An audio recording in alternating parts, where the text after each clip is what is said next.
Okay, so this one is about the nature of command, and this will just be a quick one, I think. But I've been talking to a few different people about this recently, and I think a lot of people are confused about what a command is. And if you think, the best way to think of it is, if let's say you're on a ship, then, and it's a military ship, then the commander is the one that issues a command.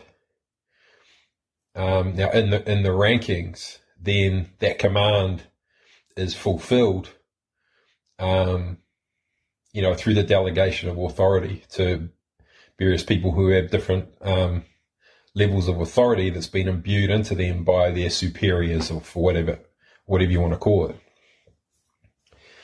But the command is the will of the commander.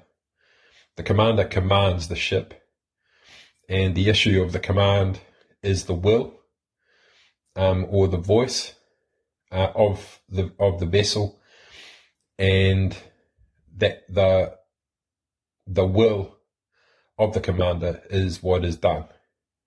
Now, the mechanism for the actualization of that will is determined by the body, or by the individual cells, or in this case, by the officers and whoever else is involved, based on a chain of command.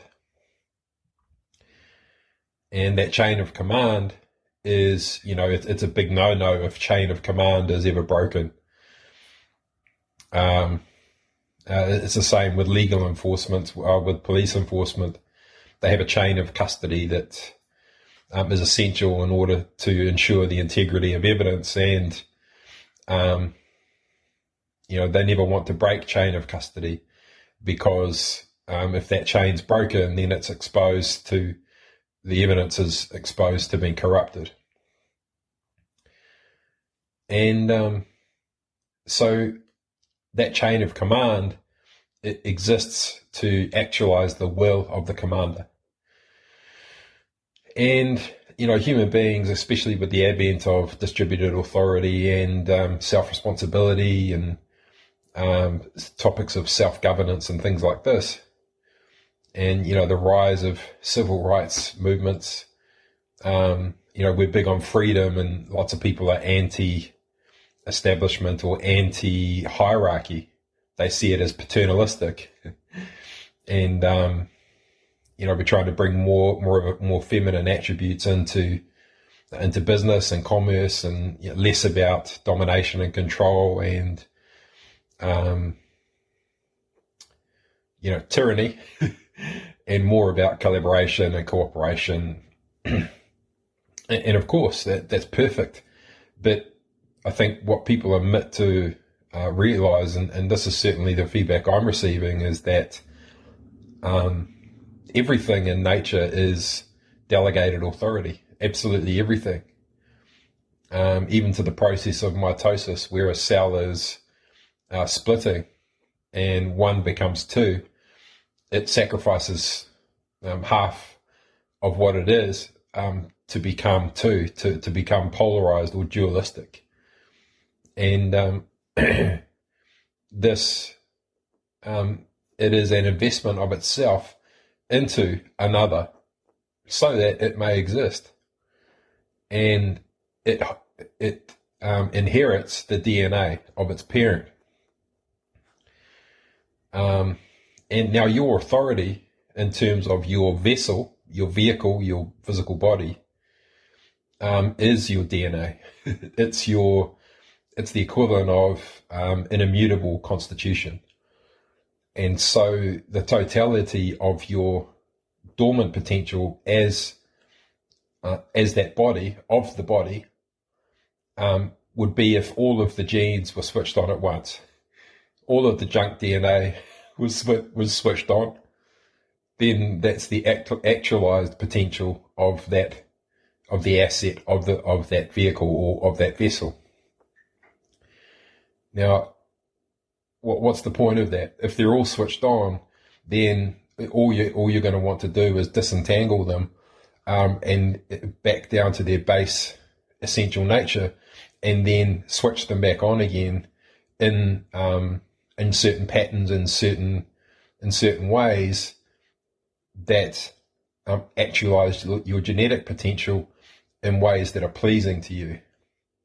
So, let's say if you were sitting at a computer screen and all your genetic potential was sitting on a computer screen, and it's just a bunch of check boxes that you check, you're not going to check them all, because you're not going to want to have brown hair and blonde hair.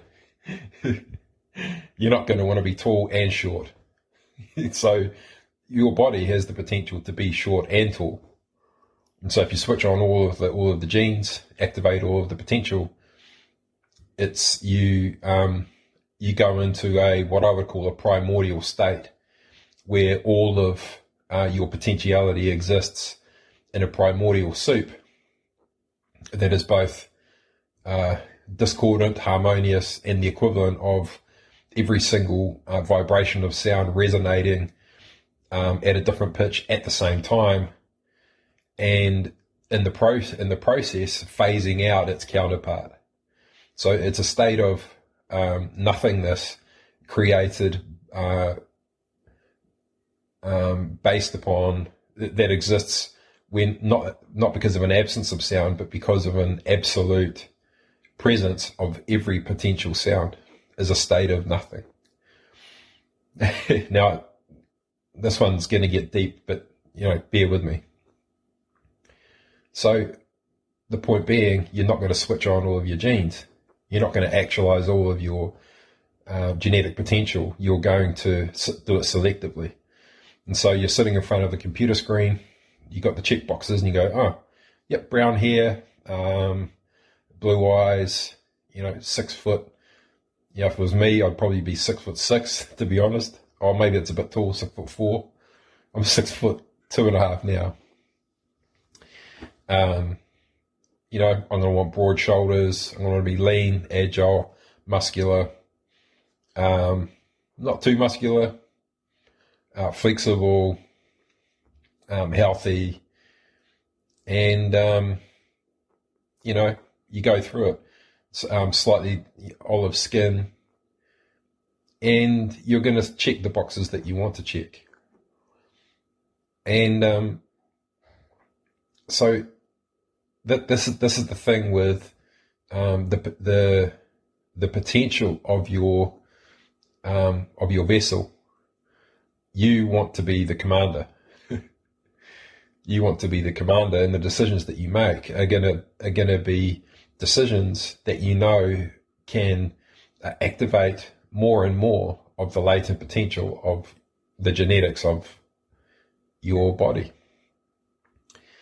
So hopefully that gives you some context of being the commander of a vessel. Now by law, you may think that your name, so my name is David Ding. Is that my name? Well, yes and no. It's the name on your birth certificate, and that birth certificate is the name of your body. So it's you're the commander of the vessel. And I know that's very difficult to wrap your head around, but your birth certificate it's more like a bond or a deed of entitlement, although it is a statutory instrument. It's a bond, and it's to establish your physical body as a vessel or a vehicle, like it were an asset. And so the name that you've got, that you call yourself, is actually the name of your body, and that's not actually who you are. You're the commander of the vessel. And so to demonstrate this, it's like, let's call your body a vehicle, for want of a better phrase for now, and you're the driver of the vehicle. You're the commander, and it gets repossessed by the government under whatever authority. You're suspected of something, and legally the government is entitled with the privilege to repossess your vehicle, your physical body. And so they can pick up the physical body, they can transport it through time and space to, let's say, to a prison cell, but they can't command the vehicle. So you're sitting in the cell, and let's say they wanted the vehicle to stand up and do 10 star jumps, or jumping jacks, you call them in the United States. So they command the vehicle, stand up and do 10 star jumps. But you just lie there. So they've got possession of the vehicle legally, but they cannot command the vehicle. And so the first argument people come up with is, well, by law, they have to do what I say. I have to listen to the government. I have to follow the government. That seems to be most people's natural reaction. But the reality is that the law is totally benign. The law is just a man-made construct that sits there as a mechanism of protection, should we need it. But you can't use the law to command a vehicle to do something that the commander refuses to do. You can threaten them, you can do whatever. You can say, I'm going to kick you if you don't do it, I'm going to shoot you in the leg, I'm going to electrocute you with a taser if you don't follow my wishes. But only the commander can command the vehicle and the vessel. And so hopefully you can see that the possession of your body and your vehicle as collateral or as an asset, whatever you want to call it, is much different to being the commander of that vessel. And I think, when I first started learning about the law and legal systems many years ago now, I came across a community of people that talk about how we use admiralty law to govern the human bodies as like they were cargo. And a lot of courtrooms are set up, they almost look like they're a ship. Now I don't actually know how true that is, but it doesn't actually matter, because under statute it's an asset, and the asset is pertaining to your body, and it's irrefutable that the commander of that vessel, I can see how admiralty law can get confused in with this, because it's about being in command of your vessel or of your vehicle. But it's irrefutable that the commander of the vessel is a very different thing to being the custodian of the asset, which is your name. Mine's David Ding, because that's the name on my birth certificate. That's what my vehicle is called, and I'm the commander of that vehicle. And so so you might say, well, how do you be the commander? How does that work? Well, most of us are confused. So we're walking around thinking that we are the body. And so when an authority has possession of our body or custody of the body, then it's normal to assume that they are in command of the vessel as well, which is not true. And that's where common law comes in, because you're under common law, you are the commander of the vessel, of the vehicle. And and under common law, you pledge your allegiance to the crown, for example. And that pledge it's just a pledge. I pledge to XYZ, and I vow to ABC in return for the protection of the crown, to protect your life, to look after you, keep you safe from invaders, etc., etc.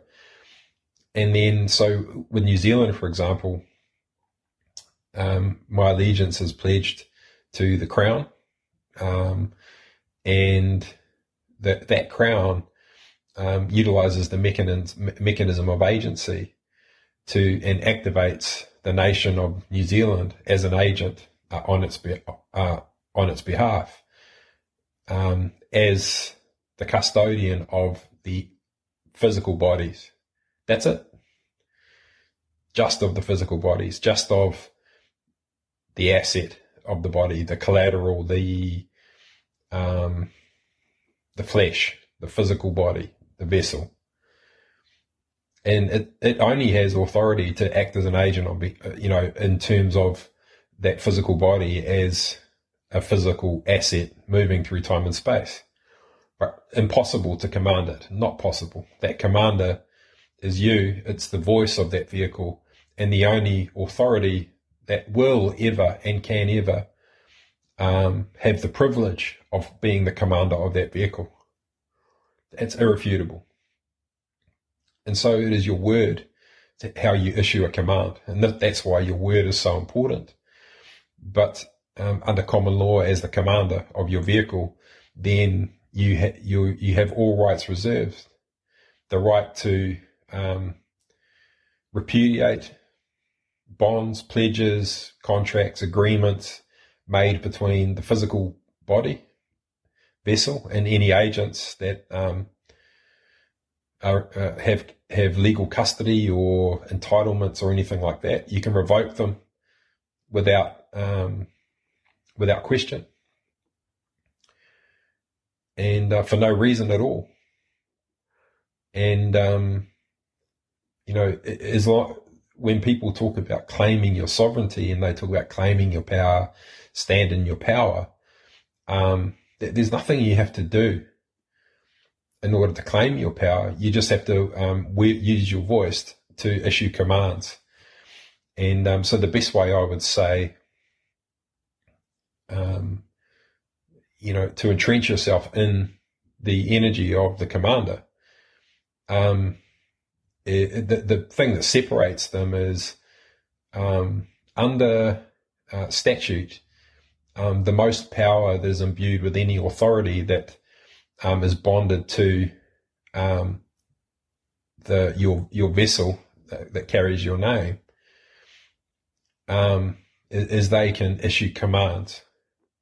I demand that X, Y, Z. And the definition of a demand is that it's a request. Actually, it's just a firm request. But who are they making the request to? If they have authority, or if they have entitlement to something that bonds them to the physical body, the actual asset, why are they requesting something off you? Because they can't execute their power without the authority of the commander.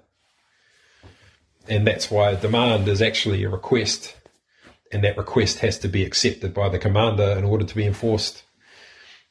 And as shocking as that is to most people who feel totally safe and protected by the law of statute, so much so that they've become reckless with how they use their words when they work for a company. They think they're shielded by contracts and statute law, when in truth it's when you understand that you're the commander of the vessel, and you can wield your power and your authority with consciously and intentionally, you come to realize how exposed every human being is to the impact of their actions and their choices, even when they work for a company. And rightly so. And we have to be self-responsible and to seek to resolve. If we create an issue in the world with someone, whether or not we work for a company or not, we shouldn't be seeking to avert liability for the impact of our influence on the environment. We should be seeking to resolve it. and to reconstitute the environment around us, to bring restitution as adults, as the commanders of our ship, as the commander of a vessel would do.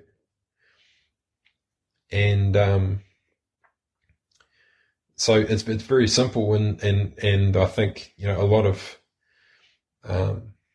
even lawyers, this can come as a surprise to them, to some of them, but it really is surprising to many people. But it begins to make sense the more you dig into it and the more you explore it. And yeah, but we need both. We have to have both, because you have a body and you have a voice. You are the commander and you're driving the vehicle, and without the vehicle, you can't experience the world. If you don't adequately command your vessel, then it becomes corrupted, or it decays, it deteriorates, and you can't have a physical experience without it. Likewise, your vessel, it is totally impotent without a voice, without a commander. And so the two are symbiotic. You need both. And therefore, you need both laws. You need statute law. You need common law. And you need a mechanism to fuse the voice with the vessel and the vehicle, so that it could be a bridge between worlds. And because you need different rules for something that's physical, to something that is non-physical and, you know, exists in the ether, or, you know, you can't really define it. And so yeah. So that's just a quick one, hopefully to help you understand the nature and the dynamics of being the commander of the vessel, as opposed to, you know, well, even knowing that the vessel is something different, that the body is different to, and that your name is actually the name of it's like a name for your car. Or if you were the commander of a Navy vessel, that vessel would have a name. It's the same thing. The name on your birth certificate is the name of your vessel.